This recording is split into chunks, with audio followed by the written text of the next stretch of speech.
నేను 5 చపాతీస్ కోసం ఎంత పిండి, 1 కప్ పిండి తీసుకున్నాను. మీకు కావాల్సినంత మీరు తీసుకోండి.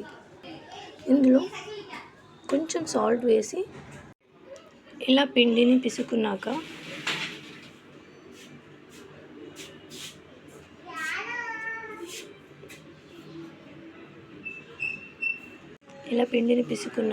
ఒక 2 టేబుల్ స్పూన్ ఆయిల్ వేసుకొని మళ్ళీ పిసుక్కోవాలి. చపాతీలు చేసుకునే 1 అవర్ ముందు ఇలా పిసుకొని పెట్టుకుంటే చపాతీలు చాలా బాగా వస్తాయి. ఇలా ఆయిల్ పోసుకోవాలి, తర్వాత మెత్తగా పిసుక్కోవాలి.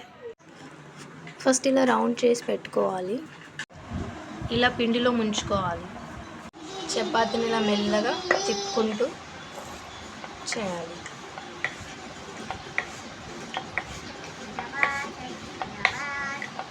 మధ్యలో ఇలా పిండిని పోస్తూ ఇలా తిప్పేయాలి. అన్నీ ఇలాగే చేసుకోవాలి. ప్యాన్ను హై ఫ్లేమ్లో పెట్టుకొని ఉంచుకోవాలి. పిండి పోసిన సైడ్ కిందికి ఉండేలా చూసుకోవాలి. సో దానివల్ల చపాతీ అతుక్కోదు.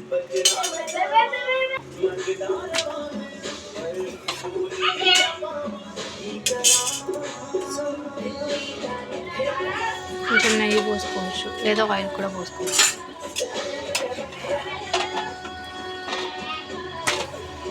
ఇలా 2 వైపులా కాల్చుకుంటే అంతే, చపాతీ అయిపోయినట్లే.